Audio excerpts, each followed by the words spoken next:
हिंदी खबर की चौपाल इस समय मनिंदगढ़ विधानसभा में पहुंच चुकी है। 14 जो सीटें हैं सरगुजा की, उस पर हमारा जो विश्लेषण है वो जारी था और इस समय हम मनिंदगढ़ पहुंच चुके हैं। श्याम बिहारी जायसवाल, जिसे बीजेपी ने इस बार उम्मीदवार बनाया है, 3 बार ये चुनाव लड़ चुके हैं। एक बार इनकी जीत हुई, एक बार इनकी हार हुई और इस बार फिर से आपको प्रत्याशी घोषित किया गया है। क्या देख रहे हैं चिरमिरी और मनिंदगढ़ की जनता के लिए क्या रहेगा इस बार?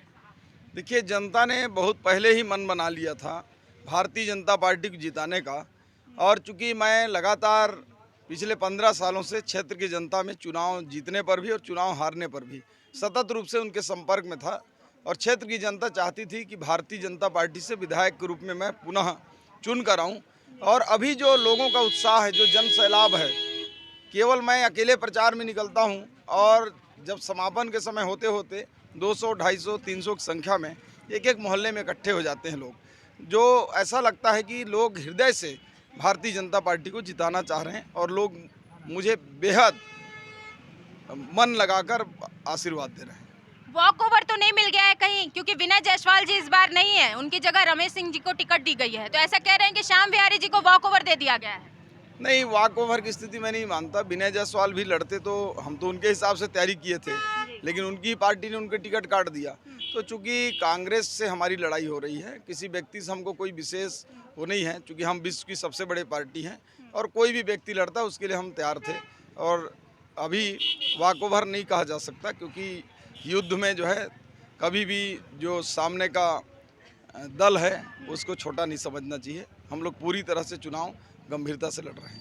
चिरमिरी में लोग पलायन कर रहे हैं, उनके लिए क्या रहेगा? यदि आप इस बार चुनकर आते हैं तो कैसे उस व्यवस्था को सुधारेंगे कि लोग यहीं पर रहें, यहीं पर उनको नौकरियां उपलब्ध कराई जाएं? हम 5 साल में 200 लघु और कुटीर उद्योग खोलेंगे। उसके लिए 40 उद्योगों के लिए भूखंड आवंटित होकर पूरी जमीन तैयार हो चुकी है। 6 महीने के अंदर हम 40 उद्योग खोलने जा रहे हैं और जब 200 उद्योग लेंगे तो लगभग 10,000 लोगों को नौकरियां या रोजगार मिलेगा।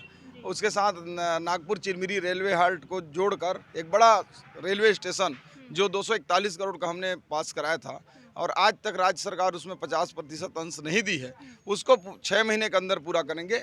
मेरी जवाबदारी है चिरमिरी का पलायन को रोकना, मनिंदगढ़ को एक विकसित जिला बनाना और पूरे खड़गवां क्षेत्र में किसानों के खेतों में पानी देना।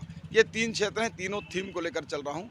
मैं कामयाब होऊंगा, ऐसा मेरा पूर्ण विश्वास है। श्याम बिहारी जी, कई ट्रेनें चलती थी, रद्द कर दी गई और कई ट्रेनें अभी भी नहीं चल रही हैं, उस पर क्या रहेगा? देखिए, वो तो ट्रेनें क्या है कि कई पटरियों का निर्माण, कई उसको आधुनिकीकरण मोदी जी कर रहे हैं, तो जबकि कोई व्यवस्था नया खड़ा होता है तो तकलीफ तो होता है। वो जल्द ही सारी व्यवस्थाएं ठीक हो जाएंगी और संचालित होने लगेंगी। शहरी वोटर्स को देखें या ग्रामीण वोटर्स की बात करते हैं तो महिलाओं के लिए कांग्रेस ने अभी एक बड़ा फैसला लिया है। 15,000 रुपए वो महिलाओं को देने वाली है, लेकिन उससे पहले बीजेपी ने भी ये घोषणा की कि 12,000 रुपए हम प्रति साल जो है महिलाओं को देंगे। तो कैसे देख रहे हैं, इससे कुछ वोट में डिफरेंस नजर आएगा?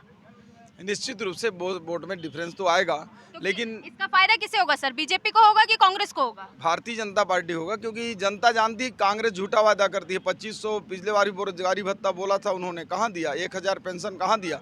लेकिन बगल के राज्य मध्य प्रदेश में लोगों को जो योजना है उससे 1,500 रुपये प्रति महीना मिल रहा है। लोगों को विश्वास है कि भारतीय जनता पार्टी देगी और आज यही कारण है कि पूरे क्षेत्र की महिला वोटर्स भारतीय जनता पार्टी के साथ हैं।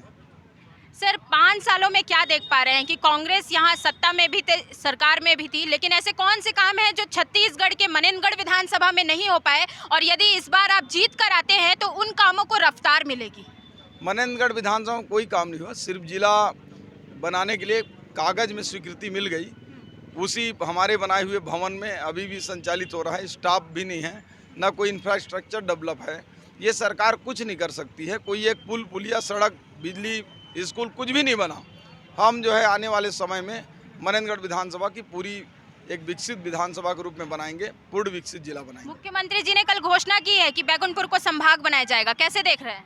मुख्यमंत्री जी घोषणावीर हैं, मुंह से बोलने से कुछ नहीं होता। 36 घोषणा पिछले बार वादा किए थे, एक भी उसमें से पूरा नहीं हुआ। ये केवल और केवल जुबानी जंग चला रहे हैं, बाकी उससे ऊपर कुछ नहीं है। 14 सीटों पे क्या देख रहे हैं? सरगुजा में 14 सीटों में बीजेपी कितने पर आएगी? वैसे तो 14 में 14 आएगी, परंतु हम मजबूती से आज 10 प्लस की स्थिति में हैं और अभी 2-3 दिन और हैं। ऐसा लगता है कि 14 में 14 सीटें हम जीतेंगे। आपका वोटिंग स्कोर क्या रहेगा? हमारा वोटिंग स्कोर अच्छा रहेगा। हमारा लगभग हम जो 51% वोट हैं, उससे ऊपर हम इस बार प्राप्त करेंगे। बाकी 49% में सभी पार्टियां रहेंगी।